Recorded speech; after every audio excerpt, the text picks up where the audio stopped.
Friends, welcome to my YouTube channel. तो आज का हमारा टॉपिक है कार्बीन। कार्बीन भी आपका एक प्रकार का इंटरमीडिएट ही है। इससे पहले हमने 3 intermediate carb cation, free radicals and carb anion के बारे में डिस्कस किया था।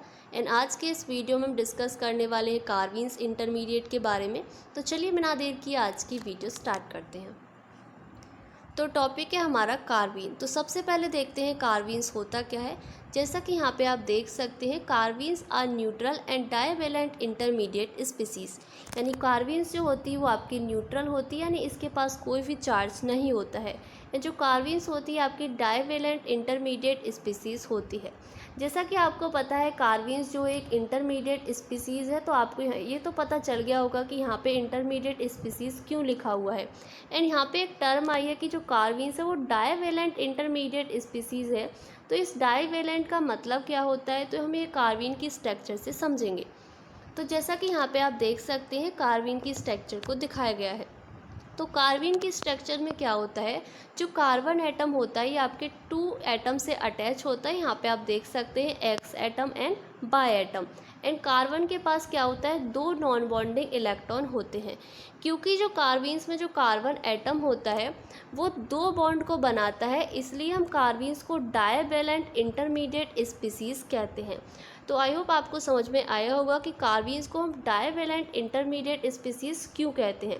क्योंकि इसे डाइवेलेंट इसलिए कहा जाता है क्योंकि कार्बन जो होता है वो 2 बॉन्ड को बनाता है, इसलिए हम इसे क्या बोलते हैं, डाइवेलेंट इंटरमीडिएट स्पीसीज कहते हैं। इसके बाद देखते हैं नेक्स्ट पॉइंट है कि 6 इलेक्ट्रॉन इन वैलेंस सेल। यानी कार्बीन की जो वैलेंस सेल होती है उसमें कितने इलेक्ट्रॉन होते हैं, 6 इलेक्ट्रॉन होते हैं। जैसा कि आप इस डायग्राम में देख सकते हैं कि एक बॉन्ड में 2 इलेक्ट्रॉन होते हैं। तो 2 इलेक्ट्रॉन आपके यहाँ पे हो गए एंड 2 इलेक्ट्रॉन आपके यहाँ पे हो गए एंड 2 इलेक्ट्रॉन ये रहे। तो टोटल हो गया आपके 6 इलेक्ट्रॉन। इसलिए कार्बीन की वैलेंस सेल में कितने इलेक्ट्रॉन होते हैं, टोटल 6 इलेक्ट्रॉन होते हैं। तो आई होप आपको ये सेकंड पॉइंट यहाँ से क्लियर हो गया होगा। तो नेक्स्ट पॉइंट है कि इलेक्ट्रॉन डेफिशिएंट स्पीसीज होती है। यानी कार्बीन्स जो होती है वो आपकी इलेक्ट्रॉन डेफिशिएंट स्पीसीज होती है। इसके पास इलेक्ट्रॉन की कमी होती है। जैसा कि आपको पता है किसी भी स्पीसीज की ऑक्टेट कंप्लीट करने के लिए 8 इलेक्ट्रॉन होने चाहिए, लेकिन कार्बीन्स की वैलेंस सेल में ओनली 6 इलेक्ट्रॉन होते हैं, यानी इसके पास इलेक्ट्रॉन की कमी होती है। इसलिए जो कार्बीन होती है वो आपकी इलेक्ट्रॉन डेफिशिएंट स्पीसीज होती है। नेक्स्ट पॉइंट है कि कार्बीन्स जो होती है वो एक इलेक्ट्रोफाइल होती है। तो सबसे पहले क्वेश्चन आता है व्हाट इज़ इलेक्ट्रोफाइल, की इलेक्ट्रोफाइल होता क्या है। तो जैसा कि मैंने आपको पहले वाली वीडियो में भी बताया था, लेकिन यहाँ पे भी हम एक बार डिस्कस कर लेते हैं। इलेक्ट्रोफाइल्स क्या होता है, इलेक्ट्रोफाइल्स आपकी वे स्पीसीज़ होती हैं जिसके पास इलेक्ट्रॉन की कमी होती है, यानी वे स्पीसीज़ जो इलेक्ट्रॉन डेफिशिएंट होती हैं, यानी जिनके पास इलेक्ट्रॉन की कमी होती है उसे हम क्या कहते हैं, इलेक्ट्रोफाइल कहते हैं। क्योंकि कार्बीन्स के पास 6 इलेक्ट्रॉन है, यानी इसका ऑक्टेट कंप्लीट नहीं है, इसलिए जो कार्बीन्स होती है वो इलेक्ट्रॉन डेफिशिएंट होती है और एक इलेक्ट्रोफाइल होती है। तो आई होप आपको ये पॉइंट समझ में आए होंगे। इसके बाद देखते हैं हम इसके एग्जाम्पल। तो यहाँ पे आप कार्बीन के एग्जाम्पल देख सकते हैं। तो यदि हम फर्स्ट एग्जाम्पल को देखें तो ये कार्बन एटम होता है वो आपके 2 हाइड्रोजन एटम से अटैच होता है और इसके पास 2 नॉन बॉन्डिंग इलेक्ट्रॉन होते हैं। एंड यदि हम बात करें सेकंड एग्जाम्पल की, जो कि आपका डाइक्लोरोकार्बीन का है, तो इसमें जो कार्बन एटम होता है वो 2 क्लोरीन एटम से अटैच होता है और इसके पास क्या होते हैं, 2 नॉन बॉन्डिंग इलेक्ट्रॉन होते हैं। तो हम मिथाइलिन कार्बीन को इस प्रकार से भी लिख सकते हैं एंड डाइक्लोरोकार्बीन को इस प्रकार से भी लिख सकते हैं। इसके बाद जो नेक्स्ट आता है, नेक्स्ट लिखा हुआ है कि 2 सिग्मा बॉन्ड। यानी इसमें क्या होता है कि जो कार्बीन्स होती है उसमें क्या होता है, जो कार्बन एटम होता है वो 2 सिग्मा बॉन्ड बनाता है, जैसा कि यहाँ पे देख सकते हैं 1 sigma bond and second sigma bond. इसके बाद नेक्स्ट पॉइंट है कि 2 नॉन बॉन्डिंग इलेक्ट्रॉन, यानी कार्बीन्स के पास 2 नॉन बॉन्डिंग इलेक्ट्रॉन भी होते हैं। इसके बाद देखते हैं नेक्स्ट है टाइप्स ऑफ कार्बीन। तो कार्बीन्स जो होती है वो आपकी 2 टाइप्स की होती है। फर्स्ट होती है सिंगलेट कार्बीन एंड सेकंड होती है ट्रिपलेट कार्बीन। तो किस कार्बीन को हम सिंगलेट कार्बीन कहते हैं, किस कार्बीन को हम ट्रिपलेट कार्बीन कहते हैं, तो इन्हें समझने के लिए हमने यहाँ पे एग्जांपल लिया हुआ है मिथाइलिन कार्बीन का। तो सबसे पहले हम देखते हैं सिंगलेट कार्बीन। तो सिंगलेट कार्बीन्स में हमने यहाँ पे सिंगलेट कार्बीन को समझने के लिए मिथाइलिन कार्बीन का एग्जांपल लिया हुआ है। तो मिथाइलिन कार्बीन के एग्जांपल में यदि आप देखें तो ये जो कार्बन एटम है इसके पास क्या है, 2 नॉन बॉन्डिंग इलेक्ट्रॉन है। यदि ये 2 नॉन बॉन्डिंग इलेक्ट्रॉन पेयर्ड होते हैं यानी जब ये दोनों नॉन बॉन्डिंग इलेक्ट्रॉन पेयर्ड होते हैं तो हमारी जो कार्बीन्स होती है उसे हम सिंगलेट कार्बीन कहते हैं। जैसा कि यहाँ पे आप देख सकते हैं ये दोनों जो नॉन बॉन्डिंग इलेक्ट्रॉन है आपके पेयर्ड हैं। तो यदि हमारे नॉन बॉन्डिंग इलेक्ट्रॉन पेयर्ड होते हैं तो जो कार्बीन होती है उसे हम सिंगलेट कार्बीन कहते हैं। एंड यदि हम बात करें ट्रिपलेट कार्बीन की, तो जैसा कि यहाँ पे मिथाइलिन कार्बीन का एग्जांपल लिया हुआ है। जो आपका कार्बन एटम है उसके पास क्या है, दो नॉन बॉन्डिंग इलेक्ट्रॉन है। जब ये दो नॉन बॉन्डिंग इलेक्ट्रॉन आपके अनपेयर्ड होते हैं तो इस प्रकार की कार्बीन्स को हम ट्रिपलेट कार्बीन कहते हैं, जैसा कि यहाँ पे आप देख सकते हैं। इसमें क्या है कि जो दोनों नॉन बॉन्डिंग इलेक्ट्रॉन है वो आपके क्या है, अनपेयर्ड हैं। तो इस प्रकार की कार्बीन्स को हम ट्रिपलेट कार्बीन कहेंगे। यदि हमारे दोनों नॉन बॉन्डिंग इलेक्ट्रॉन पेयर्ड होंगे तो इस प्रकार की कार्बीन्स को हम सिंगलेट कार्बीन कहेंगे। तो आई होप आपको समझ में आया होगा कि सिंगलेट कार्बीन्स क्या होती है, ट्रिपलेट कार्बीन क्या होती है। तो यहाँ पे आप देख सकते हैं, जैसा कि मैंने अभी आपको बताया था कि जो यदि आपके जो नॉन बॉन्डिंग इलेक्ट्रॉन है यदि वो पेयर्ड हैं तो हमारी जो कार्बीन होगी वो सिंगलेट कार्बीन होगी। यदि हमारे नॉन बॉन्डिंग इलेक्ट्रॉन अनपेयर्ड हैं तो हमारी जो कार्बीन होगी वो ट्रिपलेट कार्बीन होगी।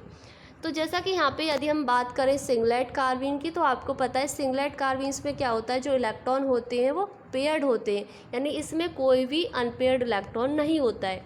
तो यहाँ से हमारा एक पॉइंट बनता है कि नो अनपेयर्ड इलेक्ट्रॉन, यानी सिंगलेट कार्बीन में कोई भी अनपेयर्ड इलेक्ट्रॉन नहीं होता है। इसमें जो इलेक्ट्रॉन्स होते हैं वो क्या होते हैं, पेयर्ड होते हैं। सेकंड आता है कि डायामैग्नेटिक होता है। तो आपको पता है कि यदि किसी भी स्पीसीज़ में अनपेयर्ड इलेक्ट्रॉन नहीं होते हैं तो वो जो स्पीसीज़ होती है वो आपकी डायामैग्नेटिक होती है। थर्ड पॉइंट आता है कि इसका जो हाइब्रिडाइजेशन होता है, यानी सिंगलेट कार्बीन का जो हाइब्रिडाइजेशन होता है वो sp2 हाइब्रिडाइजेशन होता है। तो किस प्रकार से होता है ये हम आगे डिटेल में देखेंगे। इसके बाद यदि हम बात करें ट्रिपलेट कार्बीन की, तो आपको पता है कि ट्रिपलेट कार्बीन में क्या होता है, टू अनपेयर्ड इलेक्ट्रॉन प्रेजेंट होते हैं। तो यहाँ से हमारा पॉइंट बनता है, फर्स्ट पॉइंट, कि टू अनपेयर्ड इलेक्ट्रॉन, यानी इसके पास टू अनपेयर्ड इलेक्ट्रॉन होते हैं। जब इसके पास टू अनपेयर्ड इलेक्ट्रॉन होते हैं तो ऐसी स्पीसीज जिसके पास अनपेयर्ड इलेक्ट्रॉन प्रेजेंट होते हैं तो वो जो स्पीसीज होती है वो हमारी पैरामैग्नेटिक स्पीसीज होती हैं। इसके बाद आता है थर्ड पॉइंट कि जो ट्रिपलेट कार्बीन होती है वो आपकी sp हाइब्रिडाइजेशन होता है, यानी उसका जो हाइब्रिडाइजेशन होता है वो sp होता है। तो हमने पढ़ा कि जो सिंगलेट कार्बीन होती है उसका हाइब्रिडाइजेशन sp2 होता है, जबकि जो ट्रिपलेट कार्बीन होती है उसका हाइब्रिडाइजेशन sp होता है। तो ये किस प्रकार से होता है, तो चलिए देखते हैं। तो सबसे पहले हम बात करेंगे सिंगलेट कार्बीन की। तो सिंगलेट कार्बीन का जो हाइब्रिडाइजेशन होता है वो sp2 हाइब्रिडाइजेशन होता है, यानी जो सिंगलेट कार्बीन होती है वो sp2 हाइब्रिडाइज होती है। तो किस प्रकार से होती है, तो इसे भी समझने के लिए हमने मिथाइलिन कार्बीन का एग्जाम्पल लिया हुआ है। जैसा कि यहाँ पे आप देख सकते हैं मिथाइलिन कार्बीन्स में क्या है, आपका कार्बन एटम है। तो किसी भी स्पीसीज़ का हाइब्रिडाइजेशन निकालने के लिए हम सबसे पहले क्या लिखते हैं, इलेक्ट्रॉनिक कॉन्फ़िगरेशन लिखते हैं। तो यहाँ पे हम कार्बन एटम का लिखेंगे इलेक्ट्रॉनिक कॉन्फ़िगरेशन। तो यहाँ पे आप देख सकते हैं यहाँ पे हमने कार्बन एटम का इलेक्ट्रॉनिक कॉन्फ़िगरेशन लिखा हुआ है। तो आई होप आपको पता होगा किस प्रकार से इलेक्ट्रॉनिक कॉन्फ़िगरेशन लिखते हैं। तो कार्बन का जो इलेक्ट्रॉनिक कॉन्फ़िगरेशन होगा वो होगा 1s2 2s2 एंड 2p2। इसके बाद हम ऑर्बिटल ड्रॉ करते हैं, उसमें हम इलेक्ट्रॉन फिल करते हैं। जैसा कि यहाँ पे आप देख सकते हैं यहाँ पे हमने 2s एंड 2p के ऑर्बिटल्स को ड्रॉ किया हुआ है, क्योंकि 2s में आपके 2 इलेक्ट्रॉन हैं, 2p में भी आपके 2 इलेक्ट्रॉन है। तो यहाँ पे हमने इलेक्ट्रॉन्स को फिल किया है। तो यहाँ पे आप देख सकते हैं। तो ऐसा माना जाता है कि जो सिंगलेट कार्बीन होती है उसमें जो इलेक्ट्रॉन होते हैं वो ग्राउंड स्टेट में ही रहते हैं, एक्साइटेड स्टेट में नहीं जाते हैं। इसलिए यहाँ पे होता क्या है कि 1s orbitals and 2p orbitals मिलकर के 3sp2 हाइब्रिडाइज्ड ऑर्बिटल बना लेते हैं, जैसा कि यहाँ पे आप देख सकते हैं। एंड इसके बाद बचता है आपका यहाँ पे एक p ऑर्बिटल जो कि आपका बेकेंट है। तो यहाँ पे आप देख सकते हैं यहाँ पे हमें बेकेंट p ऑर्बिटल्स को बना दिया है। तो इस प्रकार से आपका जो हाइब्रिडाइजेशन होता है सिंगलेट कार्बीन का वो क्या होता है, sp2 हाइब्रिडाइजेशन होता है, क्योंकि एक s एंड 2p मिलकर के क्या बनाते हैं, sp2। तो इस प्रकार से सिंगलेट कार्बीन का जो हाइब्रिडाइजेशन होता है वो sp2 हाइब्रिडाइजेशन होता है। तो इसके बाद देखते हैं हम किस प्रकार से इसके डायग्राम को ड्रॉ कर सकते हैं। तो यहाँ पे आप इसका डायग्राम देख सकते हैं। तो सबसे पहले डायग्राम को ड्रॉ करने के लिए सबसे पहले आपको sp2 हाइब्रिडाइज्ड ऑर्बिटल्स को ड्रॉ करना होगा, यानी आपको 3sp2 हाइब्रिडाइज्ड ऑर्बिटल को ड्रॉ करना है। तो जैसा कि यहाँ पे आप देख सकते हैं ये आपके 3sp2 हाइब्रिडाइज्ड ऑर्बिटल है 1 2 एंड 3। तो ये आपके हो गए 3 ऑर्बिटल्स एंड इनमें जो इलेक्ट्रॉन है वो यहाँ पे आपको फिल कर देने हैं। जैसा कि यहाँ पे फर्स्ट में आपके 2 इलेक्ट्रॉन है तो यहाँ पे हमने 2 इलेक्ट्रॉन्स को फिल किया है। सेकंड में आपका 1 इलेक्ट्रॉन है, थर्ड में आपका 1 इलेक्ट्रॉन है। तो यहाँ पे हमने 1 एंड 1 इलेक्ट्रॉन्स को फिल कर दिया है। इसके बाद यहाँ पे आपका एक p ऑर्बिटल है जो कि आपका pz वेकेंट ऑर्बिटल है, यानी खाली ऑर्बिटल है, इसमें आपका कोई भी इलेक्ट्रॉन नहीं है। तो यहाँ पे हमने pz वेकेंट ऑर्बिटल्स को ड्रॉ किया हुआ है। तो आई होप आपको ये स्ट्रक्चर समझ में आ गई होगी किस प्रकार से हमने स्ट्रक्चर को ड्रॉ किया है। एंड यहाँ पे जो आपके ये सिंगल इलेक्ट्रॉन है तो यहाँ पे क्या होता है, हाइड्रोजन आता है और हाइड्रोजन अपना 1 इलेक्ट्रॉन देता है और यहाँ पे आके क्या बना लेता है, बॉन्ड बना लेता है। तो इस प्रकार से आपकी स्ट्रक्चर यहाँ पे कंप्लीट हो जाती है। तो इस स्ट्रक्चर को आपको किस प्रकार बनाना है तो यहाँ पे आप देख सकते हैं इस प्रकार से आपको ये स्ट्रक्चर बनानी है। यहाँ पे आप देख सकते हैं हाइड्रोजन आया और इसके साथ क्या कर लिए, बॉन्ड बना लिए, यानी इसके साथ आके हाइड्रोजन क्या बना लेगा, बॉन्ड बना लेता है। तो ये होते हैं हमारे बॉन्ड पेयर जिन्होंने आपके आके बॉन्ड बनाए और ये होते हैं आपके लॉन पेयर का ट्रिपलेट कार्बीन। तो ट्रिपलेट कार्बीन का जो हाइब्रिडाइजेशन होता है वो sp हाइब्रिडाइजेशन होता है। तो किस प्रकार से इसका हाइब्रिडाइजेशन sp होता है तो यहाँ पे हमने मिथाइलिन कार्बीन का एग्जाम्पल लिया हुआ है। तो सबसे पहले हम हाइब्रिडाइजेशन निकालने के लिए कार्बन का इलेक्ट्रॉनिक कॉन्फ़िगरेशन लिखते हैं। तो यहाँ पे आप देख सकते हैं कार्बन का इलेक्ट्रॉनिक कॉन्फ़िगरेशन लिखा हुआ है। उसके बाद हमने यहाँ पे ऑर्बिटल्स ड्रॉ किए हैं और इसमें हमने इलेक्ट्रॉन्स को फिल किया है। तो पीछे हमने पढ़ा था कि जो सिंगलेट कार्बीन होती है उसमें जो इलेक्ट्रॉन्स होते हैं वो आपके ग्राउंड स्टेट में ही रहते हैं, एक्साइटेड स्टेट में नहीं जाते हैं। जबकि जो आपकी ट्रिपलेट कार्बीन्स में क्या होता है कि जो इलेक्ट्रॉन्स होते हैं वो एक्साइटेड स्टेट में चले जाते हैं। इसलिए यहाँ पे आप देख सकते हैं 2s में से जो 1 इलेक्ट्रॉन है वो आपका p ऑर्बिटल में जंप कर जाता है, यानी एक्साइट होके p ऑर्बिटल में जंप कर जाता है। तो यहाँ पे आप इस स्ट्रक्चर में देख सकते हैं ये वाला इलेक्ट्रॉन p ऑर्बिटल्स में जंप कर चुका है। इसमें क्या होता है, क्योंकि इसका हाइब्रिडाइजेशन sp हाइब्रिडाइज्ड होता है ट्रिपलेट कार्बीन, तो यहाँ से क्या होगा, एक s एंड एक p ऑर्बिटल्स मिलकर के क्या बनाते हैं, आपके sp बनाते हैं। तो यहाँ पे आपके 2sp ऑर्बिटल्स यानी 2sp हाइब्रिडाइज्ड ऑर्बिटल का फॉर्मेशन हो जाता है। एंड इस प्रकार इसका हाइब्रिडाइजेशन sp होता है क्योंकि इसमें एक s ऑर्बिटल एंड एक p ऑर्बिटल मिलकर के क्या बनाते हैं, sp हाइब्रिडाइज्ड ऑर्बिटल बनाते हैं। एंड यहाँ पे आपके बचते हैं 2p ऑर्बिटल जो कि आपके py एंड pz ऑर्बिटल होते हैं, जैसा कि यहाँ पे आप देख सकते हैं। इसके बाद इसकी हमें स्ट्रक्चर ड्रॉ करनी होती है, वो किस प्रकार से करेंगे तो यहाँ पे आप इसकी स्ट्रक्चर को देख सकते हैं। तो इसकी स्ट्रक्चर को आपको इस प्रकार से ड्रॉ करना है। तो कैसे स्ट्रक्चर ड्रॉ की हुई है, तो सबसे पहले हम क्या करते हैं, जैसा कि हमने सिंगलेट कार्बीन में भी देखा था कि सबसे पहले हम यहाँ पे जो ऑर्बिटल्स होते हैं उनको हम ड्रॉ करते हैं। तो यहाँ पे आपके 2sp ऑर्बिटल हैं, तो यहाँ पे हमने 2sp ऑर्बिटल्स को ड्रॉ किया हुआ है, जैसा कि आप देख सकते हैं 1sp एंड ये हो गया आपका 2sp, यानी ये हो गया आपके 2 ऑर्बिटल 2sp ऑर्बिटल। एंड इनके साथ क्या है, आपके हाइड्रोजन ने आके क्या बना लिया है, बॉन्ड बना लिया है। तो यहाँ पे आप देख सकते हैं।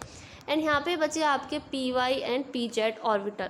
तो यहाँ पे आप देख सकते हैं ये हो गया आपका py ऑर्बिटल्स और ये हो गया आपका pz ऑर्बिटल। एंड इसमें आपके एक एक इलेक्ट्रॉन है, तो यहाँ पे हमने एक एक इलेक्ट्रॉन्स को फिल कर दिया है क्योंकि इसमें क्या है, आपके अनपेयर्ड इलेक्ट्रॉन है। तो जब हमारे नॉन बॉन्डिंग इलेक्ट्रॉन अनपेयर्ड होते हैं तो इस कार्बीन को हम क्या कहते हैं, ट्रिपलेट कार्बीन कहते हैं। तो आई होप आपको ये समझ में आया होगा। एंड यदि आपको ये वीडियो अच्छी लगी तो वीडियो को लाइक करें एंड ज़्यादा से ज़्यादा शेयर करें। Thanks for watching my video.